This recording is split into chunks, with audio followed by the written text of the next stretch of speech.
Designer notes Subject 84.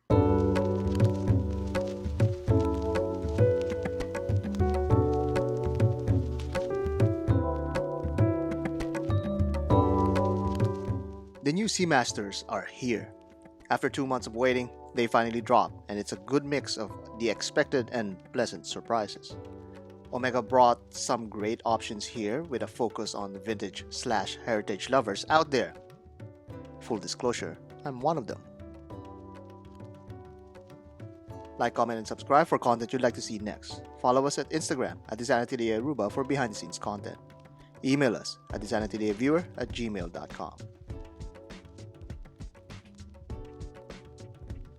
To best describe the new Seamaster 300 is to compare it with the previous model. The dial is now 1 mm larger than its predecessor. The text arrangement is different, it's simpler and cleaner. It also brings back the Seamaster 300 line at 6 that we typically see on the vintage Seamaster 300 models. The seconds hand now changed from an arrow tip to a lollipop tip with a lollipop counterbalance. The numerals are a bit larger and the typeface is now open Arabic stencil style because it's now a sandwich dial. When you have two dial plates converging together, you'll need some sort of appendage to hold the numerical holes in the same plane. Otherwise, you'll have to apply these separately, which I would imagine actually would take more technical ability or, God forbid, the expensive hand application. There's a now much greater preference to the gilt or faux patina tone on the markers. Compared to the older model, there is a lot more white printing. I can see this really putting off many purists, but at a design standpoint, it just makes more sense. The design is more deliberate when it's now clear that the white are accents and the cream is the main tone. The crown, like what we reported earlier in a previous video, has a conical shape now, opposed to a straight cylinder. Both still have this 21 mm lug width, but the new Seamaster 300 has a dramatically tapering bracelet from 21 mm to 16. Not only is this now more ergonomic, but it also has a clasp that has a micro adjust capable of 3 different positions. The new Seamaster 300 will use the 8912 caliber movement, that is a chronometer grade movement that's also META certified.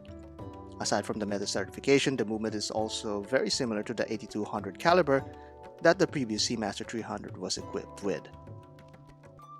Omega did bring something new to the lineup with a bronze gold model coming in a leather strap. This case is practically identical in dimensions. The dial and details are similar also for the most part. The biggest thing really is the new bronze material from Omega.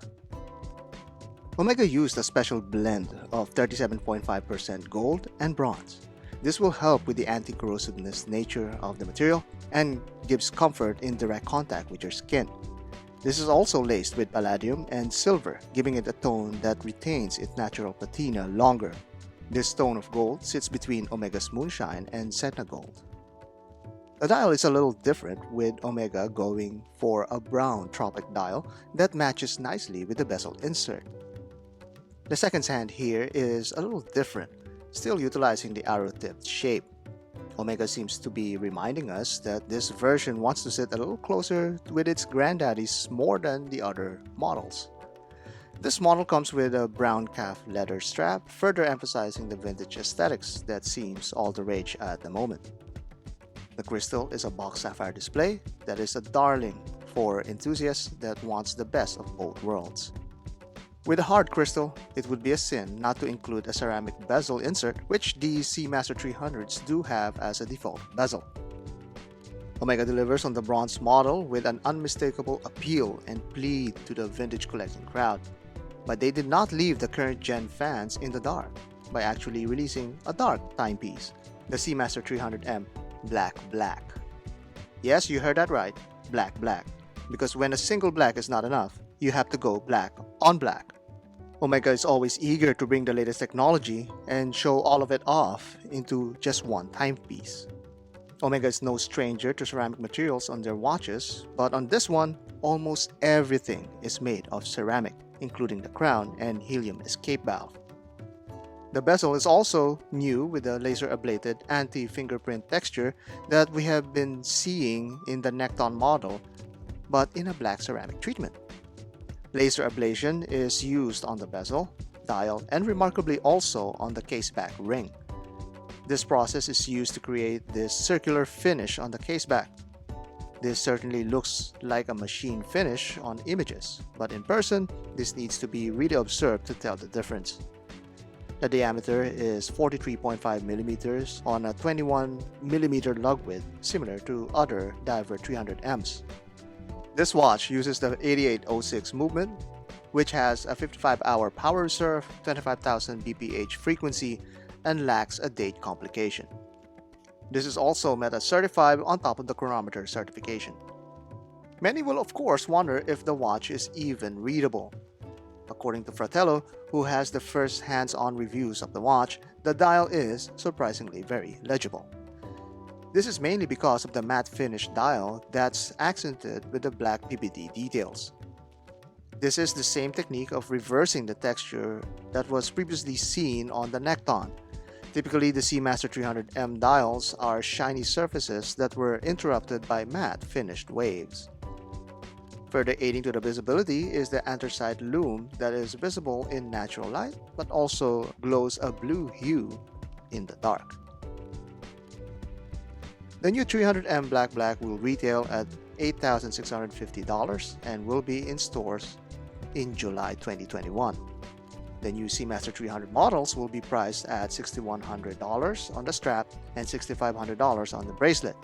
These will be available in April. The bronze gold model will be available at a whopping $11,600 in June 2021. Overall, the new releases are a good mix of minor updates on a popular line such as the 300 Heritage and new pieces we've not seen before from Omega. It's pleasant to see that the blue Seamaster 300 is now available on steel when previously this is only available on titanium. Omega finally throws in its hat on the bronze ring with the new bronze gold Seamaster. It's bold, it warms the right feelings, but the price is a bit steep. The Black Diver 300M, however, is probably the one with the most to offer in terms of technology, but it's ironically overshadowed by the bronze gold. It's nice to see that the full ceramic model didn't even break the $9,000 mark. Omega finally caved in to the new bronze age of watchmaking. As much as I don't see Rolex following suit on this trend, seeing Omega release a bronze watch the Omega way is certainly a high-end option to keep in mind.